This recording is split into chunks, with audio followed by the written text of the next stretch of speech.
ಡೈರೆಕ್ಟಾಗಿ ಆಫ್ ಆಗ್ತದೆ ಗಾಡಿ. ಏನಕ್ಕೆ ಅಂತ ಗೊತ್ತಿಲ್ಲ. ಏನು ಯಾರು ತೋರಿಸ್ತಾರೆ ನೋಡಿ. ನಮಸ್ಕಾರ ಕರ್ನಾಟಕ, ಎಲ್ಲರಿಗೂ ಮತ್ತೊಂದು ಬ್ಲಾಗ್ಗೆ ಸ್ವಾಗತ. ಇವತ್ತು ಏನಪ್ಪ ಅಂತಂದರೆ ತಿರ್ಗಾ ಗಾಡಿನ ಒಂದು ಲಾಂಗ್ ರನ್ ತೊಗೊಳೋದಕ್ಕೆ. ಲಾಂಗ್ ರನ್ ಅಂದರೆ ನೈಸ್ ರೋಡನ್ನು ಒಂದು ರೌಂಡ್ ಬರೋಣ ಅಂತ ಹೇಳ್ಬಿಟ್ಟು. ಏನಕ್ಕೆ ಅಂತಂದರೆ ಹೀಟ್ ಆದ್ರೇ ಅದು ಅದೇನಿದೆ ಟ್ಯಾಪೆಟ್ ಸೌಂಡು, ಸಿಮ್ಸ್ದು ಸೌಂಡು ಅದು ಕರೆಕ್ಟಾಗಿ ಗೊತ್ತಾಗೋದು. ಹೀಟ್ ಆಗಿಲ್ಲ ಅಂದರೆ ಗೊತ್ತಾಗೋದಿಲ್ಲ ಸ್ಟಾರ್ಟಿಂಗಲ್ಲಿ. ಸೊ ಆದ್ದರಿಂದ ಒಂದು ರೌಂಡ್ ತೊಗೊಂಡೋಗ್ಬೇಕು. ಏನು ಹೇಳಿ ಶೋರೂಮ್ಗೆ ತೊಗೊಂಡೋಗ್ಬೇಕಾದ್ರೆ ನಾನೇ ಹೀಟ್ ಮಾಡಿ ಗಾಡಿನ ಓಡಿಸ್ಕೊಂಡು ಎಲ್ಲ ತೊಗೊಂಡೋಗ್ಬೇಕು. ಹೇಳಿದ್ರೆ ಅವರು ಅರ್ಥನೇ ಮಾಡ್ಕೊಳ್ಳಲ್ಲ. ಏನು ಸಕ್ಕ ಬೇಜಾರಾಗ್ಬಿಟ್ಟಿದೆ. KTM ಇಷ್ಟೊಂದು ವರ್ಷ ಗಾಡಿ ಅಂತ ನನಗೆ ಗೊತ್ತಿರಲಿಲ್ಲ. ಫಸ್ಟ್ ಗಾಡಿ ಎಲ್ಲ ಫಸ್ಟ್ ಸರ್ವಿಸ್ ಸೆಂಟರ್ಸ್ ಇದೆ ಅಂತ ಗೊತ್ತಿರಲಿಲ್ಲ. ಅಟ್ಲೀಸ್ಟ್ ಎಲ್ಲ ಟ್ರೈನ್ ಅಪ್ ಇರ್ತಾರೆ, ಚೆನ್ನಾಗಿ ಮಾಡ್ತಾರೆ ಅಂತ ಅಂದ್ಕೊಂಡಿದ್ದೆ. ಬಟ್ ಅನ್ಫಾರ್ಚುನೇಟ್ಲಿ ಇಲ್ಲ, ನಂದು ಇದು ತಪ್ಪಾಗಿದೆ. ಸಖತ್ ಬೇಜಾರಾಗ್ಬಿಟ್ಟಿದೆ. ನೀವು ಅಷ್ಟೇ ಯಾರಾದರೂ KTM ತೊಗೋತೀನಿ ಅಂತ ಹೇಳಿದ್ರೆ ರಾಯಲ್ ಎನ್ಫೀಲ್ಡು ಯಾರು ಫಸ್ಟ್ ಅಂತ ಹೇಳ್ತೀರಾ, ಅವ್ರ ಸರ್ವಿಸ್ ಫಸ್ಟ್ ಅಂತ ಹೇಳ್ತೀರಾ. ನನ್ನ ಗಾಡಿ ನೋಡಿ ಈ ಥರ ನಾನು ಪರದಾಡ್ತಾ ಇದ್ದೀನಿ ಆ್ಯಕ್ಚುಲಿ ಗುರು. ಯಾವ ಗಾಡಿನೂ ಎಲ್ಲ ಗಾಡಿನೂ ವರ್ಷೇ. ಈ KTM ಅಂತೂ ನನಗೆ ಅನ್ಎಕ್ಸ್ಪೆಕ್ಟೆಡ್. ಇದು ನಾನು ಅಟ್ಲೀಸ್ಟ್ KTM ಏನೂ ಪ್ರಾಬ್ಲಮ್ ಇರೋಲ್ಲ, ಆರಾಮಾಗಿ ಓಡಿಸ್ಕೊಂಡಿರ್ಬೋದು ಅಂತ ಅಂದ್ಕೊಂಡೆ. ಬಟ್ ನನ್ನ ಒಂದು ಊಹೆ ತಪ್ಪಾಗಿತ್ತು. ತುಂಬ ಅಂದರೆ ತುಂಬ ಬೇಜಾರಾಗ್ಬಿಟ್ಟಿದೆ. KTM ಏನಿದು ನಿಮ್ಮ ಕತೆ? ಏನು ಹೇಳಿ, ಇವಾಗ ತಿರ್ಗಾ ಟೆಸ್ಟ್ ರೈಡ್ ಹೋಗಿ ಬಿಡ್ತೀನಿ ಕಂಪ್ನಿಲಿ. ಮತ್ತು ಲಾಸ್ಟ್ ಟೈಮ್ ನಾನೇನು ಸರ್ವಿಸ್ ಅವ್ರು ಏನು ರಿಪ್ಲೇಸ್ಮೆಂಟ್ ಮಾಡಿದ್ದಾರೆ ಅಂತ ಹೇಳ್ಬಿಟ್ಟು ನನಗೇನು ರೆಸಿಪ್ಟ್ ಆಗಲಿ ಏನೂ ಕೊಟ್ಟೇ ಇಲ್ಲ ಅವರು. ಆ್ಯಕ್ಚುಲಿ ಬಿಲ್ ಆಗಲಿ ಒಂದು ಇದು ಏನಂತಂದರೆ ಏನೇನು ರಿಪ್ಲೇಸ್ ಮಾಡಿದ್ದೀವಿ, ಏನೇನು ಮಾಡಿದ್ದೀವಿ ಗಾಡಿ ಮೇಲೆ ಕೆಲಸ ಅಂತ ಹೇಳ್ಬಿಟ್ಟು ಏನೂ ಹೇಳಿಲ್ಲ. ಬರೀ ಮಾಯಮತ್ತೆಲ್ಲ ಇದು ಮಾಡಿದ್ದಾರೆ. ತೊಗೊಂಡೋಗಿ ಬಿಟ್ಟೆ ಗಾಡಿ ಆಯಿತು, ತೊಗೊಂಡೋಗಿ ಟೆಸ್ಟ್ ರೈಡ್ ಮಾಡ್ಕೊಂಬಂದು ನನಗೆ ಹೇಳಿದ್ರು. ಅವ್ರು ಟೆಸ್ಟ್ ರೈಡ್ ಮಾಡಿ ಎಲ್ಲ ತೊಗೊಂಬಂದು ಸರಿ ಇದೆ ಸರ್ ತಗೊಳ್ಳಿ ಗಾಡಿ ಅಂತ ಕೊಡ್ಬೇಕು ತಾನೆ. ಅವರೇ 50 ಕಿಲೋಮೀಟರ್ಸ್ ಓಡಿಸ್ಕೊಂಡ್ಬಂದ್ಬಿಟ್ಟು ಅದಿಲ್ಲ, ನಾನೇ ಟೆಸ್ಟ್ ರೈಡ್ ಮಾಡಿ ಅವ್ರಿಗೆ ಹೇಳಬೇಕು ತಿರ್ಗಾ ಬರ್ತಾ ಇದೆ ಸೌಂಡು ಏನಿದೆ ಅಂತ ಹೇಳ್ಬಿಟ್ಟು. ಆ ಖುಷಿಗೆ ಅವ್ರು ಸರ್ವಿಸ್ ಸೆಂಟರ್ ಅಂತ ಇರಬೇಕು. ನಾನೇ ಎಲ್ಲರೂ ಹೊರಗಡೆ ಮಾಡಿಸ್ಕೊಬೋದಲ್ಲ, ಇಲ್ಲ ಅವರೇ ಅದೊಂದು ಆಪ್ಷನ್ ಕೊಡ್ಬೋದಲ್ಲ, ಎಲ್ಲರೂ ಮಾಡಿಸ್ಕೊಡಿ ಅಂತ ಹೇಳ್ಬಿಟ್ಟು ಹೇಳ್ಬಿಟ್ರೆ ನಾವು ಎಲ್ಲರೂ ಚೆಕ್ ಮಾಡಿಸ್ತೀವಿ ಬೇರೆ ಕಡೆ. ಈ ವಾರಂಟಿ ಕ್ಲೇಮ್ ಆಗಲ್ಲ ಅಂತ ಹೇಳ್ಬಿಟ್ಟು ಕಂಪ್ನಿಲಿ ಬಿಟ್ಟರೆ ಕಂಪ್ನಿಲೂ ಇದೇ ಥರ ಮಾಡಿದ್ರೆ. ಒಂದು ತಿಂಗಳಿಂದ ಓಡಾಡ್ತಾ ಇದ್ದೀನಿ, ಗಾಡಿ ಪ್ರಾಬ್ಲಮ್ ಇದೆ ತೊಗೊಳ್ಳಿ ಅಂತ ತೊಗೊಳ್ಳಿಲ್ಲ. ಇವಾಗ ನನಗೆ ನಾಳೆ ಲಡಾಖ್ಗೆ ಗಾಡಿನ ಶಿಫ್ಟ್ ಮಾಡಬೇಕು. ಇವತ್ತೂ ಪ್ರಾಬ್ಲಮ್, ಇವತ್ತು ಶನಿವಾರ, ಇವತ್ತು ಪ್ರಾಬ್ಲಮ್ ಇನ್ನೂ ರೆಕ್ಟಿಫೈ ಆಗಿಲ್ಲ. ಇವತ್ತು ಬಿಡಿ ಅಂತ ಹೇಳಿದ್ರೆ ಮತ್ತೆ ಏನು ರೆಕ್ಟಿಫೈ ಮಾಡ್ತಾರೆ? ನಾನು ನಾಳೆ ಹೆಂಗೆ ಯಾವ ದೇರದ ಮೇಲೆ ಗಾಡಿನ ಹಾಕಲಿ ಟ್ರಾನ್ಸ್ಪೋರ್ಟ್ಗೆ? ಅಲ್ಲೋಗ್ಬಿಟ್ಟು ನನಗೆ ಪ್ರಾಬ್ಲಮ್ ಅಂದರೆ ಏನು ಮಾಡಲಿ? ಇದೆಲ್ಲ KTM ಅವರು ಏನು ಹೇಳಿ ದರಿದ್ರ ಗುರು. KTM worst service centres. ಸಖತ್ ಬೇಜಾರಾಗ್ತಾಯಿದೆ. ಹೋಗೋಣ. ಟೆಸ್ಟ್ ರೈಡ್ ಮಾಡೋಕ್ಕೆ KTM ಅವ್ರದ್ದು ಗಾಡಿ ಕೊಟ್ಟಿದ್ದಾರೆ. ಅಂದರೆ ಅವ್ರದ್ದು ಶೋರೂಮ್ ಗಾಡಿ ಅಂತ ಅನಿಸುತ್ತೆ, ಗೊತ್ತಿಲ್ಲ. ನಂಬರ್ ಪ್ಲೇಟ್ ಏನೂ ಇಲ್ಲ, ನನಗೂ TC ರಿಜಿಸ್ಟ್ರೇಷನಲ್ಲಿದೆ. ಈ ಗಾಡಿ ಬಿದ್ದು ಎದ್ದು ಎಲ್ಲ ಮಾಡಿದ್ದಾರೆ. ಇದ್ರ ನೋಡಿ ಸೌಂಡ್ ಹೆಂಗಿದೆ ಅಂತ. ಅವ್ರು ಏನಂದರೆ ನನ್ನ ಮೈಂಡಲ್ಲಿ ಎಲ್ಲ ಗಾಡಿನೂ ಸೌಂಡ್ ಬರುತ್ತೆ ಅಂತ ಹೇಳ್ಬಿಟ್ಟು ಈ ಗಾಡಿ ಕೊಟ್ಟಿದ್ದಾರೆ. ಏನಕ್ಕೆ ಅಂತ ನನಗೆ ಗೊತ್ತಿಲ್ಲ.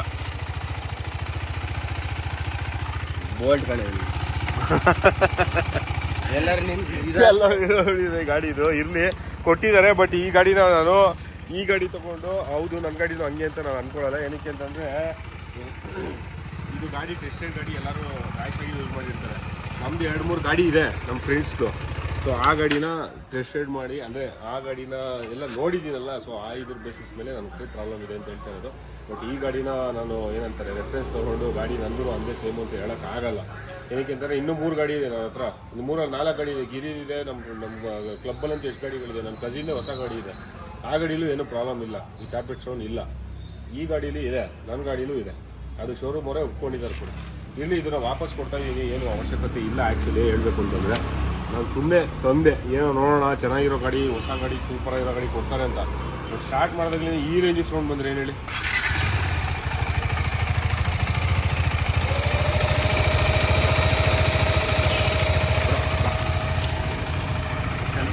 ಗಾಡಿನ ಇಲ್ಲೇ ಬಿಟ್ಟಿದ್ದಲ್ಲ, ಇವಾಗ ತೊಗೊಂಡೋಗ್ತಾ ಇದ್ದೀನಿ. ಸೊ ಒಂದೆರಡು ಸ್ಪೇರ್ಸ್ ತೊಗೊಬೇಕು, ತೊಗೊಂಡು ಹೋಗೋದು. ಸೊ ಸ್ನೇಹಿತರೆ ಆಯಿತು, ಗಾಡಿನ ಇವತ್ತು ಬೆಳಿಗ್ಗೆ ಎದ್ದು ಟೆಸ್ಟ್ ರೈಡ್ ಮಾಡಿ ಅವ್ರಿಗೆ ತೋರಿಸಿ ಟ್ಯಾಪೆಟ್ ಇದೆ ಅಂತ ಒಪ್ಕೊಂಡ್ರು, ಸಂಡೆ ಸೌಂಡ್ ಇದೆ ಅಂತ ಒಪ್ಕೊಂಡ್ರು. ಅದಾದಮೇಲೆ ಅವ್ರದ್ದು ಗಾಡಿ ಕೊಟ್ಟರು. ಅದು ದೇವರೇ ಪ್ರೀತಿಯ ಗಾಡಿ ನೋಡಿ, ಏನು ಹೇಳಿ ತೊಗೊಂಡೋಗಿ ಅಂತ ಒಂದು ಅಷ್ಟೇ ಕೊಟ್ಟಿದ್ದಾರೆ ಶೋರೂಮ್ ಅವರು. ಅದಾದಮೇಲೆ ಏನಾಗುತ್ತೋ ಗೊತ್ತಿಲ್ಲ, ತೊಗೊಂಡು ಹೋಗ್ತೀನಿ. ದೇವ್ರ ಮೇಲೆ ಬರ ಹಾಕಿ, ದೇವ್ರ ದಯಿಂದ ಏನೋ ಆಗದೇವ್ರೆ ಸಾಕು. ಸೊ ಇನ್ನೂ ಸ್ವಲ್ಪ ಎಕ್ಸ್ಟ್ರಾ ಫಿಟ್ಟಿಂಗ್ಗಳು ಬಂದಿದೆ. ಇದು ಬ್ಯಾಗ್ ಹಾಕ್ತೀನಿ, ಅದು ಟ್ರೈಲ್ ಪ್ಯಾಕ್. ಅದಾದಮೇಲೆ ನೋಡಿ ಸೈಡ್ ಸ್ಟ್ಯಾಂಡ್ ಎಕ್ಸ್ಟೆಂಡರ್ ತೊಗೊಂಡಿದ್ದೀನಿ.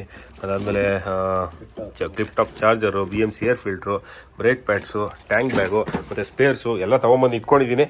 ಇನ್ನೂ ಏನೇನು ತೊಗೊಬೇಕು ನೋಡಬೇಕು. ಇನ್ನೂ ಓಡ್ತಾ ಇದೆ ಮೈಂಡಲ್ಲಿ, ನೋಡೋಣ. ಮತ್ತು ನೋಡಿ GR ಬಂದಿದೆ, ಭಾಸ್ಕರ್ ಗಾಡಿ GR ಕೂಡ ಬಂದಿದೆ. ಓಕೆ, ಸೊ ಇವತ್ತಿಂದು ಹಿಂಗೆ ಕತೆ. ಸೊ ಇವಾಗ ಇದನ್ನೆಲ್ಲ ಫಿಟ್ಟಿಂಗ್ ಮಾಡಬೇಕು ಮತ್ತು ಗಾಡಿ ವಾಷಿಂಗ್ ಮಾಡಬೇಕು. ಸ್ಟಿಕ್ಕರಿಂಗ್ ಮಾಡಿಸಿದ್ದೀನಿ ಸ್ವಲ್ಪ ಲೈಟಾಗಿ. ಸೊ ಅದನ್ನು ಕೂಡ ತೋರಿಸ್ತೀನಿ. ಇನ್ನೇನು ಅಷ್ಟೇ ಅಲ್ಲ ಕೃಷ್ಣ, ಸ್ಪೇರ್ಸು, ಲಿವರು ಮತ್ತು ಸ್ಫೀಸು ಹಾಕಿ ಕಳಿಸ್ಬಿಡೋಣ. ಮತ್ತು ನಾನು ಒಂದ್ಸಲಿ ಇಂಜಿನ್ ಆಯಿಲು ಅವರು ಶೋರೂಮ್ ಅವ್ರು ಬೇಡ ಅಂದರು, ಬಟ್ ಆಲ್ರೆಡಿ 3000 ಕಿಲೋಮೀಟರ್ ಓಡ್ಬಿಟ್ಟಿದೆ.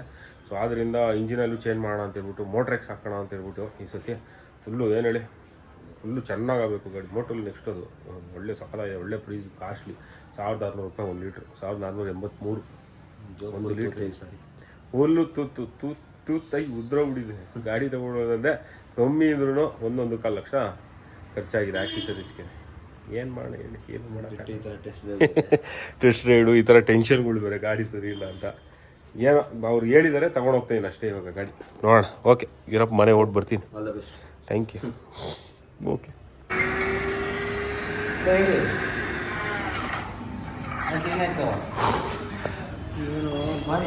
ನಮ್ಮ ಅಣ್ಣ ನಾಳೆ ನಾನು ಗಾಡಿ ಹಾಕ್ತಿದ್ದೀನಲ್ಲ, ಅದಕ್ಕೆ ಟ್ರೀಟ್ ಕೊಡಿಸ್ತಾ ಇದ್ದಾನೆ.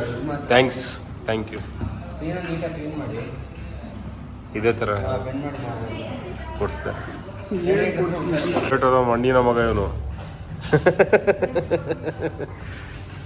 ಪಾಚಿ ಟೈಮ್ ಆಯಿತು. ವೈಟ್ ಹಾರ್ಸ್ಗೆ ಹೋಗಿ ಊಟ ಗೀಟ ಎಲ್ಲ ಮಾಡ್ಕೊಂಡು ಅವಾಗಿಂದ ಮಳೆ ಕಂಟಿನ್ಯೂಸ್ ಆಗಿ ಬರ್ತಾನೆ ಇದೆ. ಟೈಮ್ ಬಂದ್ಬಿಟ್ಟು ಆಲ್ರೆಡಿ ಏನೋ ಟೈಮು ಗೊತ್ತಲ್ಲ 7:45 ನೋಡಿ. ಇನ್ನೂ ನಮ್ಮ ಗಾಡಿ ರೆಡಿ ಆಗ್ತದೆ. ಏನು ಹೇಳಿ, ಲಾಸ್ಟ್ ಬೆಂಚರ್ಸ್ ಥರ ನಾವು ಲಾಸ್ಟ್ ಮಿನಿಟ್ವರೆಗೂ ರೆಡಿ ಮಾಡ್ತಾನೆ ಇರ್ತೀವಿ. ಇನ್ನೂ ಇಂಜಿನ್ ಆಯಿಲ್ ಚೇಂಜ್ ಮಾಡಬೇಕು ಗಾಡಿಗೆ, straight stand extender, air filter ಹಾಕಾಯ್ತು BMC, ಅದಾದ್ಮೇಲೆ ಚಾರ್ಜರ್ ಹಾಕಬೇಕು. ಆಗ್ತಾನೇ ಇದೆ. ದೇವ್ರ ಮೇಲೆ ಭಾಗ ಹಾಕಿ ಗಾಡಿ ಎತ್ಕೊಂಡು ಹೋಗ್ತಾ ಇದ್ದಿದೆ. ಇಂಜಿನಲ್ಲಿ ಬೇರೆ ಟ್ಯಾಪ್ ಇಟ್ಸ್ಕೊಂಡಿದೆ. ಶೋರೂಮ್ ಅವರೇ ಅಶ್ಯೂರೆನ್ಸ್ ಕೊಟ್ಟಿರೋದು, ನನಗೆ ಗೊತ್ತಿಲ್ಲ, ಏನಾದರೂ ಅವರೇ ಕಾರಣ ಅಷ್ಟೇ. ನಾನೇನು ಮಾಡೋಕ್ಕಾಗಲ್ಲ. ಬಾಯ್ ಸೂಪರ್ ಕಾಯ್ತಾ ಅವ್ರೆ ಮಾಡ್ತಾ ಅವನೇ ಕೃಷ್ಣ ಪಾಪ. ಓಕೆ, ಈ ಸತಿ ನನ್ನ ಗಾಡಿಗೆ ಮೋಟ್ರೆಕ್ಸ್ ಇಂಜಿನ್ ಹಾಕ್ತಾ ಇದ್ದೀನಿ. ಫಸ್ಟ್ ಟೈಮ್ 1600 ರೂಪಾಯಿ ಕೊಟ್ಬಿಟ್ಟು 1 ಲೀಟ್ರ್ ತಗೋತಾ ಇದ್ದೀನಿ. ಏನು ಹೇಳಿ ನಾನು, ಏಕೆಂದರೆ ಇಂಜಿನ್ನು ಸ್ವಲ್ಪ ಪ್ರಾಬ್ಲಮ್ ಇದೆ, ಟ್ಯಾಪ್ ಇಟ್ಸ್ಕೊಂಡಿದೆಯಲ್ಲ, ಅದಕ್ಕೋಸ್ಕರ ಅಷ್ಟೇ. ಓಕೆ, ಸೊ ನೋಡಿ ಇದು ಬ್ರಂಬೋ ಬ್ರೇಕ್ ಪ್ಯಾಡ್ಸು ನೋಡಿ, ಬ್ರಂಬೋ ಅಂತ ಬರ್ತಿದೆ ಇಲ್ಲಿ. ಸೊ EBC ಹಾಕ್ಸೋಣ ಅಂದ್ಕೊಂಡೆ. EBC ಇದಕ್ಕಿಂತ 1000 ರೂಪಾಯಿ ಜಾಸ್ತಿ. ನೋಡಿ ಮುಂದ್ಗಡೆಗೆ ಇದು ಕೊಟ್ಟಿದ್ದಾರೆ. ಏನೇ ಇದು? Brembo brake pad, synthetic brake pads. ಇದು ಏನಿದೆ, ಇದು ಏನಕ್ಕಿದು ಇದು ಪ್ಲೇಟಿಂಗ್ ಕೊಟ್ಟಿದ್ದಾರಲ್ಲ, ಅದರಿಂದ ಬ್ರೇಕಿಂಗ್ ವೇರಿಯೇಷನ್ ಆಗುತ್ತೆ. ಕಂಪ್ನಿ ಪ್ರಕಾರ ಇದು ಇರಲೇಬೇಕು. ಇವರೆಲ್ಲ ಹಾಕವ್ರೆ. ಓ ಹಾಕಿದಾರಪ್ಪ, ಕರೆಕ್ಟು. ಇಲ್ಲಾಂದ್ರೆ ಆಗಲ್ಲ ಬ್ರೇಕಿಂಗ್. ಓ ಮುಂದೆ ಮಾತ್ರ ಮುಂದೆ ಅದಕ್ಕೆ ಶಾರ್ಪ್ ಆಗಿರೋದು, ಹಿಂದೆ ಹಿಡಿಯೋದೇ ಇಲ್ಲ. ಕ್ಯಾಲಿಪರ್ ಇದು 2 ಪಿಸ್ಟನ್ ಕ್ಯಾಲಿಪರ್ ಅಲ್ಲ, ಕ್ಯಾಲಿಪರ್ ಇರೋದ್ರಿಂದ ಬೇಕೇ ಬೇಕು. ಹಂಗೆ ಅದಕ್ಕೆ ಹಿಂದೆ ಮಾತ್ರ ಹಿಡಿಯಲ್ಲ, 2 ಪಿಸ್ಟನ್ ಅಂತ. ಒಂದೇ ಪಿಸ್ಟನ್, ಹಿಂದೆಗಡೆ ಒಂದೇ ಪಿಸ್ಟನ್. ಅದೇ ಅದಕ್ಕೆ ಹಿಡಿಯಲ್ಲ 390 ಫಾಸ್ಟಾಗಿ ಹೋಗ್ಬಿಡ್ಲಿ ಅಂತ. ಹತ್ರ ಓಡಿಸೋದು ಬ್ರೇಕ್ ಹಿಡಿಯಲ್ಲ, ಅದು ಅಂತ ಗೊತ್ತಿರ್ತಾರೆ, ಇಲ್ಲ ಬಿದೋಗಿರ್ತಾರೆ. ಭಯ ಇಟ್ಟಿದ್ದಾರೆ. ಏನು ಹೇಳು, ಫಾಸ್ಟಾಗಿ ಹೋಗ್ಬಾರ್ದು ಅಂತ. ಏನೋಪ್ಪ ಫಿಟ್ಟಿಂಗ್ ಆಗ್ತಾಯಿದೆ. ಇದು 2500 ಸ್ನೇಹಿತರೆ. 390 ಹಾಕ್ಸೋಂಗಿದ್ರೆ ಇದು ಹಾಕ್ಸಿ, ಚೆನ್ನಾಗಿರುತ್ತೆ ಪರ್ಫಾರ್ಮೆನ್ಸು. ಶೋರೂಮ್ದು 900 ರೂಪಾಯಿ 1000 ರೂಪಾಯಿ ಅಂತೆ ಒಂದು ಪೇರು. ಮತ್ತು ನೋಡಿ ಮೋಟ್ರೆಕ್ಸ್ ಆಯಿಲ್ ಬಂದಿದೆ. 1 ಲೀಟ್ರ್ ಆಯಿಲು ನೋಡಿ ಎಷ್ಟು ಅಂತ, 1700 ರೂಪಾಯಿ. ನಾನಿದು ಆದೀಶ್ವರಿಂದ ತರಿಸಿದ್ದು, 10% ಡಿಸ್ಕೌಂಟು. ಇದನ್ನ ಹಾಕ್ಸ್ಬಿಟ್ರೆ ಸಾಯೋ ತನಕ ಇಂಜಿನ್ ಆಯಿಲೇ ಹಾಕ್ಸೋಂಗಿಲ್ಲ. ಇವಾಗ ಗಾಡಿ ಆಲ್ರೆಡಿ ಹೋಗಿದ್ದಲ್ಲ, ಇಲ್ಲ 10% ಡಿಸ್ಕೌಂಟ್ ಪ್ರೈಸಲ್ಲಿ ಸಿಕ್ಕಲ್ಲ, ಅದಕ್ಕೆ ತಗೊಂಡೆ ಅಷ್ಟೇ. ಆದ್ರೂ ಜಾಸ್ತಿ ಆಯಿತು. ಇಲ್ಲ 10% ಡಿಸ್ಕೌಂಟ್ ಸಿಕ್ತು ಅಂತ ಹಾಕ್ಸ್ತಾ ಇದ್ದೀನಿ ಅಷ್ಟೇ. ದುಡ್ಡು ಜಾಸ್ತಿ ಇದೆ ಅಂತಲ್ಲ, ಪ್ಲಸ್ ಇಂಜಿನಲ್ಲಿ ಟ್ಯಾಪೆಟ್ ಸೌಂಡ್ ಬರ್ತಾ ಇದೆಯಲ್ಲ, ಯಾಕೆ ಬೇಕು ರಿಸ್ಕ್ ಅಂತ ಒಳ್ಳೆ ಹಾಕ್ಸ್ತಾ ಇದ್ದೀನಿ ಅಷ್ಟೇ. ಓಕೆ ನೋಡಿ, ಸೈಡ್ ಸ್ಟ್ಯಾಂಡ್ ಎಕ್ಸ್ಟೆಂಡರ್ ಫಿಟ್ ಆಯಿತು. ಮೀಟ್ರ್ ಅದು ಸಖತ್ತಾಗಿದೆ ಫಿಟ್ಟಿಂಗ್. ಓಕೆ ನೋಡಿ, ಇಲ್ಲಿ BMC ಏರ್ ಫಿಲ್ಟರ್ ಹಾಕ್ಸ್ದೆ. ಈ ಸ್ಟಾಕ್ ಏರ್ ಫಿಲ್ಟರ್ ತೆಗೆದೆ, ಬರೀ ಜಸ್ಟ್ 3000 ಹೊಡಿರೋದು ಅಷ್ಟೇ. ಇದು ಶಬರಿಮಲೆಗೆ ಹೆಬ್ರಿಗೆ ಅಷ್ಟೇ ಹೋಗಿರೋದು. ಮತ್ತು ಇನ್ನೆಲ್ಲೂ ಹೋಗೇ ಇಲ್ಲ ಸರ್ವಿಸ್ ಆದಮೇಲೆ, ಫಸ್ಟ್ ಸರ್ವಿಸ್ ಆದಮೇಲೆ. ಯಾವ ಪೊಸಿಷನಲ್ಲಿ ಇದೆ ನೋಡಿ, ಇದು ಏನಂತಾನೆ ಅರ್ಥ ಆಗ್ತಾ ಇಲ್ಲ ಗುರು. ಇದು 3000ಕ್ಕೆ ಈ ರೇಂಜಿಗೆ ಹಾಳಾಗುತ್ತಾ? ಇವ್ರು 7000ವರೆಗೂ ಸರ್ವಿಸೇ ಮಾಡಲ್ಲ ಅಂತಾರೆ. ಸರ್ವಿಸ್ ಇಂಟರ್ವೆಲ್ ಎಷ್ಟು ಇವ್ರದ್ದು? KTM ಅವ್ರದ್ದು 7000 ಕಿಲೋಮೀಟರ್ಸು. ಇಷ್ಟು ಇದ್ರಲ್ಲಿ ಓಡೋಕ್ಕಾಗುತ್ತಾ? 3000ಕ್ಕೆ ಈ ರೇಂಜ್ಗಾಗಿದೆ. ನಾನು ಏನಾದ್ರು ಎತ್ಕೊಂಡು ಹೋಗ್ಬಿಟ್ಟಿದ್ದೀರಾ ಇದು ಲಡಾಖ್ಗೆ? ಗೋವಿಂದ. ಏನೋ ಅರ್ಥ ಆಗ್ತಾ ಇಲ್ಲ.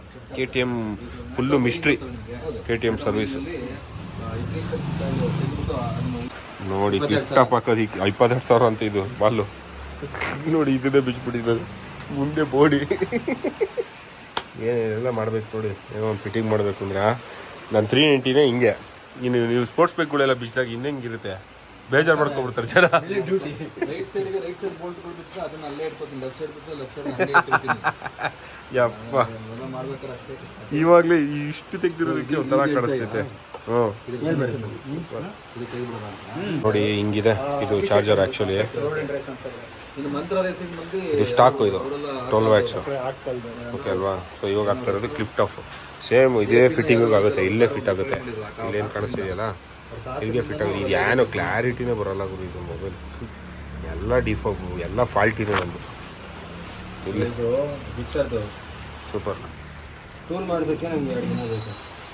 ಅಲ್ಲಿ ಲಡಾಖ್ಗೆ ಎಲ್ಲ ಪ್ಯಾಕಿಂಗ್ ಎಲ್ಲ ಆಯಿತು ಗುರು. ಗಾಡಿ ಕಳ್ಸೋದು ಒಂದೇ ಬಾಕಿ. ನೋಡಿ ಕ್ಲೀನಾಗಿ ಪ್ಯಾಕಿಂಗ್ ಮಾಡಿದ್ದೀನಿ. ಸೊ ಇದು ಟ್ಯಾಂಕ್ ಬ್ಯಾಗ್ ಒಳಗಡೆ ಹೋಗುತ್ತೆ. ಒಳ್ಳೆ ಹುಡುಕ್ತಾಯಿದೆ. ಇದು ನಂದು ರೈಡಿಂಗ್ ಗೇರ್ಸು. ಸೊ ನೋಡಿ ಇಷ್ಟು ಇದಿದೆ. ಸೊ ಡ್ರೋನ್ ಎಲ್ಲ ಆಮೇಲೆ ತೊಗೊಂಡು ಹೋಗ್ತೀನಿ. ಒಂದೆರಡು ಪ್ಯಾಂಟ್ ಹಾಕಬೇಕು ಅಲ್ಲಿದೆ. ಸೊ ಇದಿಷ್ಟು ಆ್ಯಕ್ಚುಲಿ ತೊಗೊಂಡು ಹೋಗಬೇಕು. ಮಿಕ್ಕಿದೆಲ್ಲ ಏನಿದೆ ಅದನ್ನು ಇನ್ನೊಂದು ಮಿಕ್ಕಿದ ಸ್ವಲ್ಪ ಏನೇನು ವಸ್ತುಗಳಿದೆ ಅದನ್ನೆಲ್ಲ ನಂದು ಇನ್ನೊಂದು ರಾಯಲ್ ಎನ್ಫೀಲ್ಡ್ ಬ್ಯಾಗ್ ಇದೆ, ಅದನ್ನು ತೊಗೊಂಡೋಗೋಣ ಅಂದ್ಕೊಂಡಿದ್ದೀನಿ. ಈ ಸತಿ ಟೆಂಟ್ ತೊಗೊಂಡು ಹೋಗ್ತಾ ಇಲ್ಲ, ಜಸ್ಟ್ ಚೇರ್ ಮಾತ್ರ ತೊಗೊಂಡು ಹೋಗ್ತಾಯಿದ್ದೀನಿ. ಏನಾಗುತ್ತೋ ಆಗಲಿ ಅಂದ್ಬಿಟ್ಟು. ಸೊ ನೋಡಿ ಈ ಥರ ಪ್ಯಾಕ್ ಮಾಡಿದ್ದೀನಿ. ಬಿಯೇಟ್ರ ಬ್ಯಾಗ್ ಮಾತ್ರ ಸಕ್ಕತ್ತಾಗಿದೆ ಗುರು, ನೀವೇನು ಹೇಳಿ. ಬ್ಯೂಟಿಫುಲ್ ಆಗಿದೆ ಲುಕ್ಕು ಕೂಡ. ಸೈಡ್ ಬ್ಯಾಗಲ್ಲಿ ಸ್ವಲ್ಪ ಅಂದರೆ ಟ್ರೈಲ್ ಪ್ಯಾಕ್ ಸ್ವಲ್ಪ ಐಟಮ್ಸ್ ಹಾಕಬೇಕು, ಅದನ್ನು ಹಾಕ್ತೀನಿ. ಕೆಳಗಡೆ ಇದೆ ಅದು. Super, full ready. ಸೊ ನೋಡಿ ನಿನ್ನೆ ನೈಟು ವ್ಲಾಗ್ನ ಎಂಡ್ ಮಾಡೋಕ್ಕಾಗಿಲ್ಲ. ಈ ಥರ ಇದೆ ಗಾಡಿ, ಫುಲ್ಲು ರೆಡಿಯಾಗಿದೆ. ಬಟ್ ಅನ್ಫಾರ್ಚುನೇಟ್ಲಿ ನಾನು ಈ ಗಾಡಿನ ಇವತ್ತು ಹಾಕ್ತಾ ಇಲ್ಲ. ನೋಡಿ ಗಾಡಿ ಸ್ಟಾರ್ಟ್ ಮಾಡ್ತೀನಿ. ಇವಾಗ 250 ರೂಪಾಯಿ ಪೆಟ್ರೋಲ್ ಹಾಕ್ಸಿದೆ ನೋಡಿ.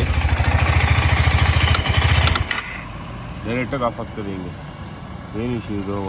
ಹೊಸದೇನೋ ಸ್ಟಾರ್ಟ್ ಆಗ್ತಿಲ್ಲ.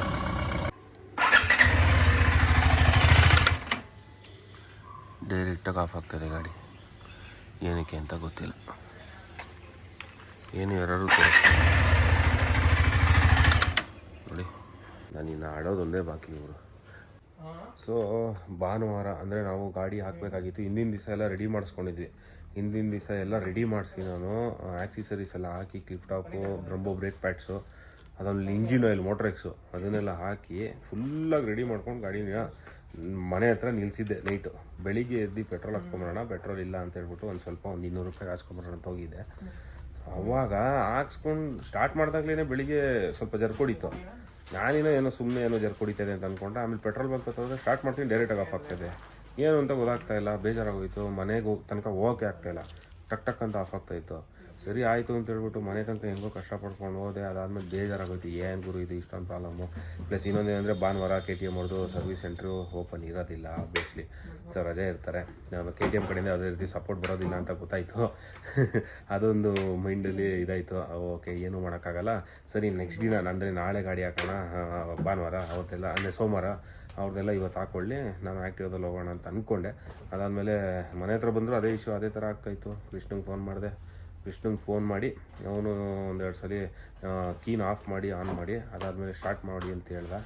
1-2 ಸಲ ಮಾಡಿದೆ, ಆದರೂ ಹಂಗೆ ಆಗ್ತಾಯಿತ್ತು. ಒಂದು 2-3 ಸಲ 4 ಸಲ ಮಾಡಿದ್ಮೇಲೆ ಯಾಕೋ ಸರಿ ಹೋದಂಗೆ ಅನ್ನಿಸ್ತು. ಸರಿ ಆಯಿತು ಅಂತ ಒಂದು ರೌಂಡ್ ಹಂಗೆ ಬರೀ ಕಾಲದಲ್ಲಿ ಒಂದು ರೌಂಡ್ ಓಡಿ ಬಂದೆ. ಅವನು ಕೃಷ್ಣ ಸಿಗ್ದೆ ನೋಡ್ದೆ, ನಾವು ಒಂದು ರೌಂಡ್ ಓಡಿ ಬಂದು ಆಮೇಲೆ ಓಕೆ ಸರಿಯಾಗಿದೆ ಅಂತ ಅನ್ನಿಸ್ತು. ಸರಿ ಏನೇ ಆಗಲಿ ಆಗಿದ್ದಾಗ್ಬಿಡ್ಲಿ ಅಂತ ಜೈ ಅಂತ ಗಾಡಿನ ನೆಲಮಂಗ್ಲಕ್ಕೆ ತೊಗೊಂಡೋಗಿ ಗಾಡಿನ ಅದಾದಮೇಲೆ ಅಲ್ಲೇ ಶಿಫ್ಟ್ ಮಾಡಿಸಿ ಕಳಿಸಿ ಆಯಿತು. ಆ್ಯಕ್ಚುಲಿ ಇದು ವ್ಲಾಗು ಮುಂಚೆನೇ ಹಾಕಬೇಕಾಯಿತು, ಅನ್ಫಾರ್ಚುನೇಟ್ಲಿ ಆಗಿರಲಿಲ್ಲ. ಇರಲಿ, ಏನು ಮಾಡೋಕ್ಕಾಗಲ್ಲ, ಏನು ಮಾಡೋಣ ಹೇಳಿ. ಒಟ್ಟಿನಲ್ಲಿ ಸಖತ್ತು ಬೇಜಾರಾಗೋಯ್ತು ಅವತ್ತಿನ ದಿವಸ. ಏನಪ್ಪ ಇದು ಫ್ರಸ್ಟ್ರೇಟ್ ಆಗೋಯ್ತು, ಏನಿತ್ತು ಈ ಥರ ಗಾಡಿ ತೊಗೊಂಡು ಈ ಥರ ಇಷ್ಟೊಂದು ಪ್ರಾಬ್ಲಮ್ಸ್ನ ಫೇಸ್ ಮಾಡ್ತಾಯಿದ್ದೀನಲ್ಲ ಅಂತ ಹೊಸ ಗಾಡಿ ಮೇಲೆ. ಅವತ್ತು ವ್ಲಾಗ್ ಕೂಡ ಎಂಡ್ ಮಾಡೋಕ್ಕಾಗಲಿಲ್ಲ. ಹಿಂದಿನ ದಿವಸ ಪ್ಯಾಕಿಂಗ್ ಎಲ್ಲ ನಡೀತಾ ಇತ್ತಲ್ಲ ಅಂತ. ನೆಕ್ಸ್ಟ್ ದಿವಸ ವ್ಲಾಗ್ ಎಂಡ್ ಮಾಡೋಣ ಅಂದರೆ ನೋಡಿದ್ರಲ್ಲ ಆ ಥರ ಇಶ್ಯೂ ಆಯಿತು. ಸರಿ ಆಯಿತು ಅಂತ ನೆಲಮಂಗ್ಲವ್ರಿಗೂ ಓಡಿಸ್ಕೊಳೋದೇ ಏನು ಇಶ್ಯೂ ಬರಲಿಲ್ಲ. ಹೋಪ್ ನಾವು ಲಡಾಖ್ ಏನು ಮಾಡ್ತೀವೋ ಆವಾಗಲೂ ಬರೋದು ಬೇಡ. ಅದರಲ್ಲಿ ಪ್ರಾರ್ಥಿಸ್ತೀನಿ, ನೀವು ಕೂಡ ಪ್ರಾರ್ಥಿಸಿ. ಅದಾದಮೇಲೆ 2 ಬ್ಯಾಚ್ ಮಾಡಬೇಕು. ಸೊ ಅಪ್ರಾಕ್ಸಿಮೇಟ್ ಒಂದು ನನಗೆ ಗೊತ್ತಿರೋಂಗೆ ಒಂದು 8,000 to 10,000 ಕಿಲೋಮೀಟರ್ಸ್ ಮಧ್ಯದಲ್ಲಿ ಓಡಿಸ್ಬೇಕು.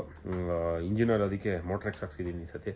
ಏನೂ ಪ್ರಾಬ್ಲಮ್ ಆಗಬಾರ್ದು ಅಂತ. 1 ಲೀಟ್ರೇ 1,700 ರೂಪಾಯಿ ಮೋಟ್ರೆಕ್ಸು. ಏನು ಹೇಳಿ, ಆದೀಶ್ವರಲ್ಲಿ 10% ಡಿಸ್ಕೌಂಟ್ ಇತ್ತು, ತೊಗೊಂಡೆ. ಇಲ್ಲಿ ಸೊ ಎಲ್ಲ ರೆಡಿ ಇದೆ, ಗಾಡಿ ಕಳಿಸಿದ್ದೀನಿ. ದೇವ್ರ ಮೇಲೆ ಭಾರ ಹಾಕಿ ಹೋಪ್ ಎವ್ರಿಥಿಂಗ್ ಗೋಸ್ ವೆಲ್, ಎಲ್ಲ ಒಳ್ಳೇದು ಆಗಲಿ, ಏನು ಪ್ರಾಬ್ಲಮ್ ಬರದೇ ಇರಲಿ ಅಂತ ದೇವರಲ್ಲಿ ಪ್ರಾರ್ಥಿಸ್ತೀನಿ. ನೋಡಿ ಟೈಮ್ ಬಂದ್ಬಿಟ್ಟು ಎಷ್ಟು ಗಂಟೆ ಗೊತ್ತಾ? 11 ಗಂಟೆ. ಇನ್ನೂ ವೈಟ್ ಹಾರ್ಸಲ್ಲಿ ಕೂತ್ಕೊಂಡಿದ್ದೀನಿ 11 ಗಂಟೆಗೆ. ನಾನು ಆ್ಯಕ್ಚುಲಿ ಗಾಡಿ ಬಿಡೋಕ್ಕೆ ಹೋಗ್ತಾಯಿದ್ದೆ, ಓಪನ್ ಇತ್ತಲ್ಲ ಅಂತ ಹಂಗೆ ಬಂದೆ. ಫ್ರೆಂಡ್ ಗಾಡಿ ಬಿಡೋಕ್ಕೆ ಹೋಗಿದ್ದೆ. ಬರ್ತಾ ಹಂಗೆ ನೋಡೋಣ ಇದ್ರೆ ಬರೋಣ ಅಂದ್ಕೊಂಡೆ. ಓಪನ್ ಇತ್ತು, ಕಸ್ಟಮರ್ಸ್ ಇದ್ರಂತೆ ಇಲ್ಲೇ. ಸೊ ಇವಾಗ ಕೃಷ್ಣನೇನೋ ಶಾಪಿಂಗ್ ಮಾಡ್ತಾನೆ, ಸುಮ್ಮನೆ ನೋಡ್ತಾನೆ ಅಷ್ಟೇ, ಏನು ತೊಗೊಳಲ್ಲ. ಸೊ ಇವಾಗ ಮನೆಗೆ ಹೋಗಬೇಕು. ಒಟ್ಟಲ್ಲಿ ಒಳ್ಳೆ ಎಕ್ಸ್ಪೀರಿಯನ್ಸ್ ಗುರು. KTM ತೊಗೊಂಡು ರಾಯಲ್ ಎನ್ಫೀಲ್ಡ್ ತೊಗೊಂಡು ಇಷ್ಟೊಂದು ಎಕ್ಸ್ಪೀರಿಯನ್ಸ್ ನನಗೆ ಆಗಿರಲಿಲ್ಲ, ಇಷ್ಟೊಂದು ಹಿಂಸೆ ಆಗಿರಲಿಲ್ಲ ಯಾವತ್ತೂ. KTM ತೊಗೊಂಡು ಏನು ಹೇಳಿ, ಅಯ್ಯೋ ಮೆಮೊರೀಸ್ ಮೇಲೆ ಮೆಮೊರೀಸು. ಇದು ಹಿಂಸೆ ಅಂತ ಹೇಳೋದಲ್ಲ, ಮೆಮೊರೀಸು. ನಾಳೆ ದಿವಸ ನಮ್ಗೆ ವಯಸ್ಸಾದಾಗಲೋ ಇಲ್ಲೊಂದೇ ಒಂದು 10 ವರ್ಷ ಬಿಟ್ಟಿಗೂ KTM ತೊಗೊಂಡಿದ್ದೆ, ಏನು ಪ್ರಾಬ್ಲಮ್ಗಳು ಗೊತ್ತಾ, ರಾಯಲ್ ಎನ್ಫೀಲ್ಡ್ಗಿಂತ ಪ್ರಾಬ್ಲಮ್ ಅಂತ ಹೇಳ್ಕೊಬೋದು ಅಷ್ಟೇ. ಇನ್ನೇನು ಮಾಡೋಕ್ಕಲ್ಲ, ತೊಗೊಂಡಾಗ್ಬಿಟ್ಟಿದೆ ಗಾಡಿ, ಅನುಭವಿಸ್ಲೇಬೇಕು, ಏನು ಮಾಡೋಕ್ಕಾಗಲ್ಲ. ಇರಲಿ. ಸೊ ಈ ಥರ ಎಲ್ಲ ಕತೆ ನಡೀತಾ ಅವತ್ತು ಎಂಡ್ ಮಾಡೋಕ್ಕಾಗಿರಲಿಲ್ಲ ವ್ಲಾಗು. ಸೊ ಇವತ್ತು ಎಂಡ್ ಮಾಡ್ತಾಯಿದ್ದೀನಿ ವ್ಲಾಗ್ನ. ಗಾಡಿಗೆ ಏನು ಇಲ್ಲ ಅಂದರೂ ಕಮ್ಮಿ ಅಂದ್ರೂ 1 ಲಕ್ಷದ ಮೇಲೆ ಆಕ್ಸೆಸರೀಸ್ ಹಾಕ್ಸಿ, ಅಷ್ಟೆಲ್ಲ ಹಾಕ್ಸಿ ಆ ಥರ ಗಾಡಿ ಆಗ್ತಾಯಿದೆ ಅಂದರೆ ಈಚೆ ಕಡೆ ಏನಾದರೂ ನಾವು ಏನಾದರೂ ಮಾಡ್ಬೋದು. ಇಂಜಿನ್ ಒಳಗಡೆ ಪ್ರಾಬ್ಲಮ್ ಇದ್ದರೆ ಏನು ಮಾಡೋಣ, ಏನು ಮಾಡೋಕ್ಕಾಗಲ್ಲ, ಅನುಭವಿಸ್ಬೇಕಷ್ಟೇ. ಇರಲಿ, ಪ್ರೀತಿಯಿಂದ ಎಲ್ಲ ಆಕ್ಸೆಸರೀಸು ಎಲ್ಲ ಬ್ರ್ಯಾಂಡೆಡ್ ಹಾಕ್ಸಿದ್ದೀನಿ. ಆದರೂ ಪ್ರಾಬ್ಲಮ್ ಏನು ಮಾಡೋಕ್ಕಲ್ಲ. ಇರಲಿ ಸ್ನೇಹಿತರೆ.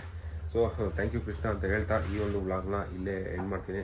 ಆ ದೇವರಲ್ಲಿ ನೀವು ಪ್ರಾರ್ಥಿಸಿ, ನಾನು ಪ್ರಾರ್ಥಿಸ್ತೀನಿ ನನ್ನ ಗಾಡಿಗೆ ಏನೂ ಪ್ರಾಬ್ಲಮ್ಸ್ ಬರದೇ ಇಲ್ಲಿ ಅಂತ ಲಡಾಖಲ್ಲಿ. 2 ಸಲ ಹೋದರೆ 2 ಸಲಿನೂ ಕಂಪ್ಲೀಟ್ ಮಾಡೋಕ್ಕಾಗಿರಲಿಲ್ಲ. ಸೊ ಈ ಸತಿ ಆ ಥರ ಆಗೋದು ಬೇಡ ಅಂತ ದೇವರಲ್ಲಿ ಪ್ರಾರ್ಥಿಸ್ತಿದ್ದೇವೆ, ಕಾಪಾಡಿ. ಸೊ ಈ ವ್ಲಾಗ್ನ ಇಲ್ಲೇ ಎಂಡ್ ಮಾಡ್ತೀನಿ. ಮತ್ತೆ ಮುಂದಿನ ವ್ಲಾಗಲ್ಲಿ ಸಿಗೋಣ. ಅಲ್ಲಿವರೆಗೂ ಬಾಯ್, ಟೇಕ್ ಕೇರ್, ಶುಭರಾತ್ರಿ, ಶುಭ ದಿನ ಸ್ನೇಹಿತರೆ. KTM ಏನು ಹೇಳಿ ನೀವು.